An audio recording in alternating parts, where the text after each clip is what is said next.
அருட்பெருஞ்சோதி அருட்பெருஞ்சோதி தனிப்பெருங்கருணை அருட்பெருஞ்சோதி. அடியேன் கோயம்புத்தூர் மாவட்டத்திலிருந்து வந்திருக்கேன். வே சந்திரசேகரன். 2 மாதங்களுக்கு முன்பு நான் வடலூர் சத்திய ஞான சபைக்கு சென்று நாள் முழுக்க இருந்து இறைவனை தரிசித்துட்டு அங்கேயே உணவருந்தினேன். அப்போது இந்த பசிப்பினி எவ்வளோ பெரிய ஒரு இதுன்னு தெரிஞ்சுக்கிட்டேன். இறைவன் மிகப்பெரிய படைப்பு படைத்து எல்லா ஜீவராசிக்கும் ஒரு நுட்பத்தை படைத்து பசிங்கிற ஒரு மிகப்பெரிய ஒரு ரகசியத்தை வச்சுருக்காரு அப்படின்னு. அதுலேருந்து ஒரு ஆன்ம ஞான தேடல் வந்துச்சு. எப்போவுமே நான் ஒரு சிவன் கோயில் அப்படி இப்படின்னு போயிட்டுருப்பேன். திடீர்னு இந்த ஆத்ம தரிசனம் வகுப்பு பற்றிய தகவல் கிடைத்தது. உடனே பதிவு பண்ணிட்டேன். இங்கே இது ஒன்று எனக்கு இந்த 3 நாள் தங்கியிருந்ததில் அகம்புறம் இரண்டுமே ரொம்ப மகிழ்வாக இருந்தது. இப்பேற்பட்ட ஒரு இயற்கையான சூழல், நல்ல ஒரு பராமரிக்கப்பட்ட ஒரு இடம், அதுபோக நல்ல சன்மார்க்கிகள், இந்த மாதிரி ஒரு அனுபவம் என் வாழ்நாளில் ஏற்பட்டதில்லை. இந்த 3 நாட்கள் எனக்கு மிகவும் நல்ல ஒரு ஆத்ம தரிசனத்தை தந்தது. எல்லாருக்கும் நன்றி. வட்டியை வளர்க்கின்ற மார்க்கத்தை அறியீர், பெட்டி மேல் பெட்டி வைத்து ஆள்கின்றீர், வயிற்று பெட்டியை நிரப்பி கொண்டு ஒட்டி உள்ளிருந்தீர். இறைவா, என்னை இப்படி கண்ணா காப்பாத்துறிய, எனக்கு சாப்பாடு கொடுக்குறிய, எனக்கு தண்ணி கொடுக்குறிய, என்னை ஜீர்ணிக்க வைக்கிறிய, பசிய கொடுக்குறிய, என் உணவை இத்தனை பொருளாக மாற்றி என் உடம்பை பத்திரமா பார்த்துக்கிறிய. இதுதான் பெருமானாரின் இன்னொரு முகம். நீங்கள் பார்ப்பீர்கள். இந்த புரட்சி துறவி, எங்க ஐயா தான் புரட்சி துறவி. இந்த சினம் எனும் கூற்றுவன் வரும் செய்தி அறிகிறோ, உனக்கும் ஒரு நாள் வருவான்னு தெரியாதா? ஏன்டா இப்படி இருக்கீங்க? அடி வயிற்ற முறுக்கலையா உங்களுக்கு? ஆனா சாமி கிட்ட இருந்து நீ எதையும் கேட்காது. அதான் அர்த்தம். அறம் பரவனாதாங்க பக்தியின் பொருள் தெரியும் நமக்கு. சும்மா பக்தி பரவுது பக்தி பரவும், அறமே பரவலையே. கொடுக்கணுன்ற மனசு கோயிலுக்கு போறவங்களுக்கு ஏன் வரல? இதனால தானே எங்க பெருமானார் பார்த்து வருத்தப்பட்டாரு. வட்டி மேல் வட்டி கொள் மார்க்கத்தை அறிகின்றீர் கேட்டாரே. வட்டியை வளர்க்கின்ற மார்க்கத்தை அறியீர், பெட்டி மேல் பெட்டி வைத்து ஆள்கின்றீர், வயிற்று பெட்டியை நிரப்பி கொண்டு ஒட்டி உள்ளிருந்தீர். பட்டினி கிடப்போரை பார்க்கவும் நேரீர், பழங்கஞ்சி ஆயினும் வழங்கவும் நினையீர். எட்டி போல் வாழ்கின்றீர். எட்டினா கசப்பான காய். கொட்டி போல் கிளைத்தீர். கொட்டி கிளைச்சா ஒரு பிரயோஜனமும் இல்லை. நீ எதுக்குடா வாழறன்னு கேட்குறாரு நம்மளை பார்த்து. இப்படி வாழறவங்க எதுக்குடா வாடுறீங்க? ஐயாவுடைய ஒரு முகம் இது.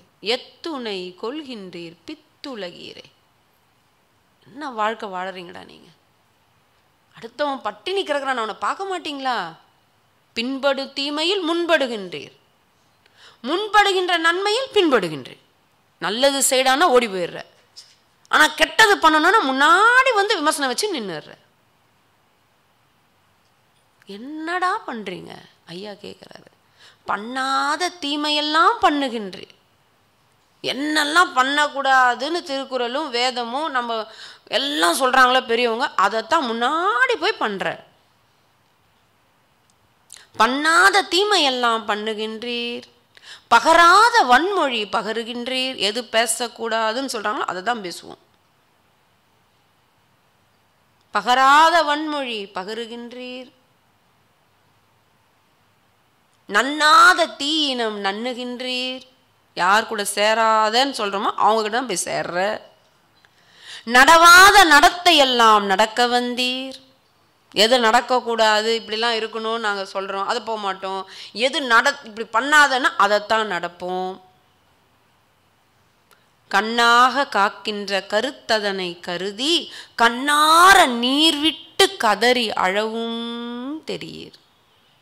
இறைவா, என்னை இப்படி கண்ணா காப்பாத்துறிய, எனக்கு சாப்பாடு கொடுக்குறிய, எனக்கு தண்ணி கொடுக்குறிய, என்னை ஜீர்ணிக்க வைக்கிறிய, பசியை கொடுக்குறிய, என் உணவை இத்தனை பொருளாக மாற்றி என் உடம்பை பத்திரமா பார்த்துக்கிறிய, எனக்கு அம்மா அப்பாவாக இருக்கிறிய, காத்து கொடுத்தியே, இப்படின்னு என்னைக்காவது ஒரு நாள் யோசிச்சு இறைவனுக்காக கண்ணீர் விட்டு அழுதுருக்கியா? ஒரு நாள் அழுதியா அவனை நினைச்சு? இறைவா இறைவா இறைவான்னு கதறுனியா? ஒரு நாள் நினைச்சியா? கண்ணாக காக்கின்ற கருத்ததனை கருதி கண்ணார நீர் விட்டு கருதவும் நினையீர். ஒரு நாள் நினைக்கிறீங்களாடா? இப்படியே போதே உங்க வாழ்க்கை, இப்படியே போதே. அப்ப சொல்றாருங்க, அடி எண்ணாத எண்ணம் எல்லாம் நேரும் ஒரு காலம். நீ நினைச்சு பார்க்காதெல்லாம் உன் வாழ்க்கையில நடக்கும். நினச்சி பார்க்க மாட்டேன். ஏன்னா வயசு இருக்கும்போது தோணாது, ரத்தம் ஓடும்போது தோணாது, இளமை இருக்கும்போது தோணாது, பணம் கையில் இருக்கும்போது தோணாது, உடல் பலம் இருக்கும்போது தோணாது, பதவியில் இருக்கும்போது தோணாது. அப்படி தலை சாயும். ஒரு சித்தர் பாட்டு இருக்கு, நான்லாம் பயந்துருக்கேன். ஆங்கார காலம் அதில் அகந்தை செய்தால் அத்தனையும் பாழாகி போயிடாது, சாயங்காலம் வரும்போது சத்தியமாய் வினையில் முடியும் அப்பா, சத்தியமாய் வினையில் முடியும். பிறர்க்கின்னா முற்பகல் செய்யின் தமக்கின்னா பிற்பகல் தாமே வரும் தான் வள்ளுவன். நீ கூப்பிட வேணாம், அதுவே வந்து நின்னுடும். இயேசு சொல்கிறார், நீ எதை விதைக்கின்றாயோ அதைத்தான் அறுவடை செய்கிறாய். இப்போ நான் துண்ண போறேன்னா நீ விதைச்சப்பா அதை அறுவடை பண்ணு. இப்ப அறுவடை பண்ணு. எண்ணாத எண்ணம் எல்லாம் நேரும் ஒரு காலம். நீ நினைச்சு பார்க்காத மாதிரி நடக்கும் உனக்கு. பயமுறுத்துறாரு. நான் பயந்தேன். எப்பா நான் அடங்கிறேன்டா, எப்பா எனக்கு பயமா இருக்கு. நமக்கு எதுக்கு? ஏன்னா இறைவன்கிட்ட நம்ம வச்சுக்கவே முடியாது. நம்ம சரணாகதி வெள்ளக்கூடிய காமிச்சு அழகா உட்காந்தோம். எண்ணாத எண்ணம் எல்லாம் நேரும் ஒரு காலம், எத்துணை கொள்கின்றீர் பித்துலகீரே. ஐயா கேட்குறாரு, எவ்வளோடா பித்துலகீரேன்னா? பைத்தியக்காரங்களா? கோவங்க ஐயாக்கு, கோவம். பைத்தியக்காரனுங்களா? என்ன திமிருடா உங்களுக்கு? இதுதான் பெருமானாரின் இன்னொரு முகம் நீங்கள் பார்ப்பீர்கள். புரட்சி துறவி எங்க ஐயா தான் புரட்சி துறவி, வெள்ளையாடை போட்ட புரட்சி துறவி. அப்போ கூட அவர் சொல்றாரு, செத்த நுமது இனத்தாரை சிறிதும் நினையீரோ. ஏன்னா இவ்வளவு கேட்குறேன், ஏண்டா இவ்வளவு சொல்லிட்டேன், உன் இனத்தார் எத்தனை பேர் செத்து போயிட்டாங்க பார்க்க மாட்டேன் நீ? சினம் வரும், இந்த சினம் என்னும் கூற்றவன் வரும் செய்தி அறிகிறோ, உனக்கும் ஒரு நாள் வருவான்னு தெரியாதா? ஏண்டா இப்படி இருக்கீங்க? அடி வயிற்ற முறுக்கலையா உங்களுக்கு? ஐயோ நான் சாகக்கூடாது. இறந்தவரை எடுத்திடும் போது அரற்றுகின்றீர், கத்துறீங்க, ஓ ஆ ஊன்னு கத்துறீங்க. இப்போ அப்படிலாம் இல்லை, ஜென்டிலாக தான் அழுகணும். அன்பு உள்ளங்களை சுற்றி சுற்றி வந்தால் என்ன பண்ணாலும் சந்தோஷமாக இருங்க, சந்தோஷமாக இருங்க. நிலையாமையை உணருங்க, நிலையாமையை உணருங்க, மகிழ்ச்சியாக இருங்க. கடவுளையே விரும்புங்க, கடவுளை விட்டு அப்படி இப்படி நகராதிங்க. எல்லாம் வல்ல பரம்பொருள் நம்மளை பார்த்துட்ருக்காரு. பிறக்க வச்ச அவனுக்கு எல்லாம் தெரியும். விட்டுட்டு ஜாலியாக இருங்க, 4 பேர் நல்லது பண்ணுங்க. ஒன்றும் இல்லை, ஒரு பாட்டு இருக்குது, சினிமா பாட்டு தான், 2 வரி. அந்த கவிஞர் எங்கேயோ போயிட்டார்.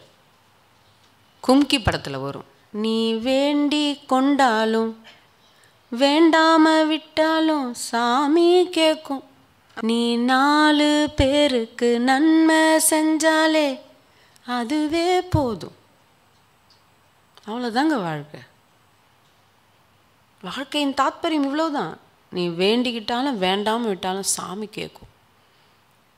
ஆனால் சாமி கிட்ட இருந்து நீ எதையும் கேட்காது, அதான் அர்த்தம். அவனே நினை, அவன் பார்த்துப்பான். நீ பிறப்பதற்கு முன்பே உன் தாயின் தனங்களில் பாலை வைத்தவனுக்கு, அதுக்கு ப்ரோக்ராம் பண்ணவனுக்கு, தொப்புள் கொடியை கொடுத்து உன் உணவை, தாயின் உணவை தன் உணவாக, குழந்தைக்கேற்ற உணவாக மாற்றக்கூடிய அளவிற்கு கருணை உள்ளம் கொண்ட அந்த கடவுளுக்கு நீ பிறந்த பிறகு உன் வாழ்க்கையை எப்படி பார்த்துக்கொள்ளணும்னு அவனுக்கு தெரியாதா?